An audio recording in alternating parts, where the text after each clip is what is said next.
নমস্কার, আপনারা দেখছেন চ্যানেল এবিসি। আমি বিজয়, আর প্রত্যেক দিনকার মতো আপনাদের সামনে উপস্থিত হয়ে গেছি। আজকে আমি আপনাদের সঙ্গে এখন আলোচনা করব মঙ্গলের রত্ন প্রবালের বিষয়ে। প্রবালের প্রভাব আমাদের জীবনে কিভাবে পড়ে থাকে, কিভাবে এই প্রবাল আমাদের জীবনে কাজ করে থাকে, কোন মানুষদের ক্ষেত্রে প্রবাল ধারণ শুভ হয়ে থাকে এবং কাদের প্রবাল ধারণ করা কখনোই উচিত নয়, এই বিষয়ে জানবো। এই সমস্ত বিষয়গুলির উপর আজ আমি আপনাদের সঙ্গে আলোচনা করার চেষ্টা করব। সবার প্রথমে জানবো যে মঙ্গলের রত্ন প্রবালই কেন, এবং প্রবাল যখন আপনারা ধারণ করছেন তখন কিভাবে আপনাদের জীবনে এই প্রবাল ক্রিয়া ঘটিয়ে থাকে। দেখুন, মঙ্গল পূর্ণরূপে অগ্নিতত্ত্বের গ্রহ নয়। মঙ্গলের দুটি রাশি, একটি মেষ, একটি বৃশ্চিক।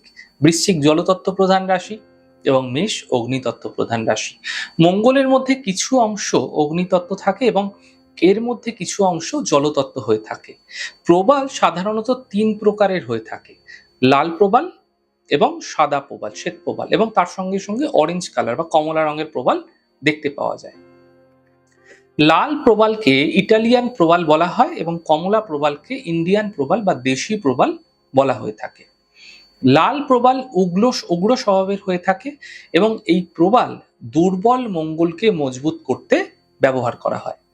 কমলা প্রবাল সৌম্য স্বভাবের হয়ে থাকে। এই প্রবাল মঙ্গলের অশুভত্বকে কম করে থাকে, অশুভত্বকে দূর করে থাকে। দেখুন, হতেই পারে কোনো ব্যক্তির লাল প্রবাল শুট করছে না কিন্তু কমলা প্রবাল শুট করছে, অথবা কমলা প্রবাল শুট করছে না, লাল প্রবাল শুট করছে। তো আপনাদের প্রথমে জন্ম কুষ্ঠী অনুযায়ী দেখা দরকার যে মঙ্গলকে কি শক্তিশালী করা প্রয়োজন না মঙ্গলকে ব্যালেন্স করা প্রয়োজন। সেই হিসাবে আপনারা প্রবাল ধারণ করতে পারেন।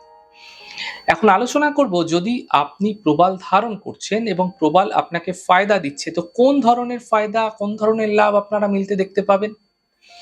দেখুন, প্রবাল ধারণ করার পর যদি আপনার ক্ষেত্রে শুট করছে প্রবাল, তাহলে আপনার মধ্যে আত্মবিশ্বাস এবং সাহসের যে বৃদ্ধি, সেটা ঘটতে দেখতে পাবেন। রক্ত এবং স্কিন সম্বন্ধীয় সমস্যায় সমাধান মিলতে দেখা যাবে। আপনার ক্ষেত্রে যদি প্রবাল শুট করছে, তাহলে এগুলি কিন্তু খুব স্বাভাবিকভাবেই আপনারা দেখতে পাবেন। এবং মহিলাদের ক্ষেত্রে গাইনো সম্বন্ধীয় সমস্যার জন্য প্রবাল অত্যন্ত বিশেষভাবে লাভকারী হতে পারে, যদি তার ক্ষেত্রে শুট করে। তো যে সমস্ত মানুষেরা টেকনিক্যাল ফিল্ডে রয়েছেন, অথবা force, police, army, military, commando, যদি আপনাদের ক্ষেত্রে প্রবাল শুট করছে, তো আপনাদের কর্মজীবনে ভীষণ সফলতা পেতেও আপনারা দেখতে পাবেন। দেখুন, যদি আপনার জন্মকুষ্ঠিতে মঙ্গলের কোনো অশুভ প্রভাব রয়েছে এবং প্রবাল আপনার ক্ষেত্রে শুট করছে, তাহলে মঙ্গলের অশুভ প্রভাব আপনার জীবনে রয়েছে তা এই প্রবাল রত্নের মাধ্যমে সমাধান হয়ে যাবে। দেখুন, যদি আপনি প্রবাল ধারণ করে নিয়েছেন না বুঝে শুনে, এমন ক্ষেত্রে প্রবাল যদি আপনার কোনো সমস্যা তৈরি করে থাকে, তাহলে কি ধরনের সমস্যা তৈরি করতে পারে। প্রবাল যদি আপনাদের ক্ষেত্রে শুট করছে না, এমন ক্ষেত্রে ভয়ঙ্কর দুর্ঘটনার সম্মুখীন করাতে পারে। আপনার ক্ষেত্রে শুট করছে না প্রবাল, আপনি পড়ে নিয়েছেন, দুর্ঘটনা ঘটিয়ে দেবে। প্রথমেই যেটা করবে, রক্তপাত করিয়ে দেবে, মামলা মোকদ্দমা, জেল হাজত, বিবাদ, ঝগড়া, ঝঞ্ঝাট, মানুষের সঙ্গে সম্পর্কের অবনতি, এগুলো নিশ্চিতভাবে করবে। প্রবাল যদি আপনাদের ক্ষেত্রে শুট করছে না কিন্তু আপনি প্রবাল ধারণ করে ফেলেছেন, এমন ক্ষেত্রে পরিবারের মানুষের সঙ্গে দ্বন্দ্ব বিবাদ বৃদ্ধি পাবে। সর্বক্ষণ একটা ঝঞ্ঝাট, সর্বক্ষণ একটা ঝামেলা ঝঞ্ঝাট চলতে থাকবে। নিজেদের মধ্যে একটু খিটখিটে ভাব তৈরি হয়ে যেতে দেখা যেতে পারে। এছাড়া কাছের মানুষ যারা ভাই বোন, এদের সঙ্গে সম্পর্কে দ্রুত অবনতি ঘটবে এবং আপনার স্বভাবের মধ্যে উগ্রতা ভীষণভাবে লক্ষণীয় হবে। আপনি একটু উগ্র, একটু ক্রোধী হয়ে উঠবেন, যার ফলে আপনার জীবনে বড় কোনো ভুল সিদ্ধান্ত আপনি দ্রুত নিয়ে ফেলতে পারেন। এবার আমি আপনাদের সঙ্গে এখন আলোচনা করব কাদের প্রবাল ধারণ করা শুভ হয়ে থাকে এবং কাদের ক্ষেত্রে ভুল করেও কখনো প্রবাল ধারণ করা উচিত নয়, সে বিষয়ে আলোচনা করব। যাদের জন্মকুষ্ঠিতে মঙ্গল ফায়দাদার হয়ে থাকে, শুভ হয়ে থাকে, তাদের ক্ষেত্রে প্রবাল ধারণ শুভ হয়ে থাকে।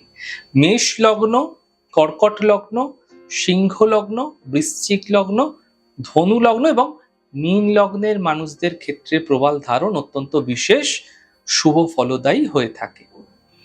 বৃষ লগ্ন, মিথুন লগ্ন, কন্যা লগ্ন, কুম্ভ লগ্ন এবং তুলা লগ্নের মানুষদের জন্য প্রবাল ভয়ঙ্কর খারাপ প্রভাব সৃষ্টি করতে পারে।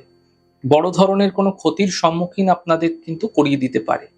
তাই এরকম ক্ষেত্রে কিন্তু কখনোই এই লগ্নের মানুষেরা প্রবাল ধারণ করবেন না। মকর লগ্নের ক্ষেত্রে বিশেষ দশা চলাকালীন প্রবাল ধারণ করা যেতে পারে, সেটা পরামর্শ নিয়ে। যে সমস্ত মানুষেরা ক্রোধী স্বভাবের, যারা তাদের রাগ কন্ট্রোল করতে পারে না, খুব দ্রুত হিংসাত্মক হয়ে ওঠে, তাদের ক্ষেত্রে ভুল করেও কখনো রক্ত প্রবাল বা প্রবাল ধারণ করা উচিত নয়। যে সমস্ত মানুষেরা প্রচন্ড আলস্য স্বভাবের, একটু ভীতু স্বভাবের, স্থিতি পরিস্থিতি দেখে ঘাবড়ে যায়, এমন মানুষদের ক্ষেত্রে প্রবাল অবশ্যই ধারণ করা উচিত। যদি আপনার জন্মকুষ্ঠী জন্মকুণ্ডলী নেই, এমন ক্ষেত্রে আপনারা হস্তরেখা দেখে তারপরে আপনারা প্রবাল ধারণ করতে পারেন। না জেনে শুনে হঠাৎ করে প্রবাল ধারণ করবেন না। এই প্রবাল যদি আপনাদের ক্ষেত্রে স্যুট না করছে, তাহলে আপনাদের জীবনে দুর্ঘটনা, অপারেশন এগুলো বৃদ্ধি করাতে পারে এবং ঝঞ্ঝাট, ঝামেলা, আইনি সমস্যা, মামলা, মোকদ্দমা, মতবিরোধ বৃদ্ধি করাতে পারে। তাই বিচার বিবেচনা করে তবেই আপনাদের ক্ষেত্রে প্রবাল ধারণ করা শুভ হবে। প্রবাল কিভাবে ধারণ করবেন? দেখুন, প্রবাল ধারণ করা হয়ে থাকে ডান হাতের অথবা বাম হাতের অনামিকা আঙ্গুলে। প্রবাল ধারণ করা হয়ে থাকে তামা বা সোনার আংটিতে। আপনাদের যে D16 ছক অর্থাৎ ষোড়শাংশ যে ছক রয়েছে, সেই ছক অনুসারে শোধন পূর্বক আপনারা কিন্তু শুভ মুহূর্ত দেখে আপনারা প্রবাল ধারণ করতে পারেন। এতে বিশেষ শুভ ফল মিলতে দেখতে পাবেন। যখনই আপনারা প্রবাল ধারণ করবেন, তখন একটি জিনিস অবশ্যই মাথায় রাখবেন, প্রবালের সঙ্গে কখনো নীলা এবং গোমেদ ভুল করেও ধারণ করবেন না। যারাই প্রবাল পড়বেন তারা কিন্তু নীলা ধারণ করবেন না এবং গোমেদ ধারণ করবেন না, এতে সমস্যা তৈরি হতে পারে আপনাদের ক্ষেত্রে। দেখুন, যদি আপনি প্রবালের সঙ্গে নীলা ধারণ করেছেন অথবা প্রবালের সঙ্গে গোমেদ ধারণ করেছেন, এক্ষেত্রে নিশ্চিতভাবে আপনারা দুর্ঘটনার সম্মুখীন হতে পারেন। তাই প্রবাল ধারণের সময় এদিকে অবশ্যই আপনাদের ধ্যান রাখা উচিত। পরামর্শ নিয়ে যদি আপনারা প্রবালের সঙ্গে একটি মুক্ত ধারণ করছেন, যদি আপনার প্রয়োজন হচ্ছে, যদি মুক্ত আপনাকে সাপোর্ট করছে, এরকম ক্ষেত্রে এই প্রবালের সঙ্গে মুক্ত যদি আপনি ধারণ করছেন, তাহলে আপনাদের জন্য আরো বিশেষ শুভ ফল মিলতে পারে এবং মঙ্গলকারী হবে আপনার ক্ষেত্রে। তাহলে আজকে আমি আপনাদের সঙ্গে এখন আলোচনা করলাম প্রবালের বিশেষত্ব কি আছে, কাদের ক্ষেত্রে প্রবাল ধারণ করা উচিত, কাদের ক্ষেত্রে প্রবাল ধারণ করা উচিত নয়, প্রবাল ধারণে আপনাদের জীবনে কি ফল মিলতে পারে, তার সমস্ত কিছু আপনাদের সঙ্গে এখন আলোচনা করলাম। আমাদের এই ছোট ছোট আলোচনাগুলি যদি আপনাদের ভালো লাগছে, সেক্ষেত্রে লাইক করতে, কমেন্ট করতে, সাবস্ক্রাইব এবং শেয়ার করতে বন্ধুদের সঙ্গে ভুলবেন না। অনেক ভালো থাকুন, সুন্দর থাকুন, সুস্থ থাকুন। আগামী পর্বে দেখা হবে। নমস্কার।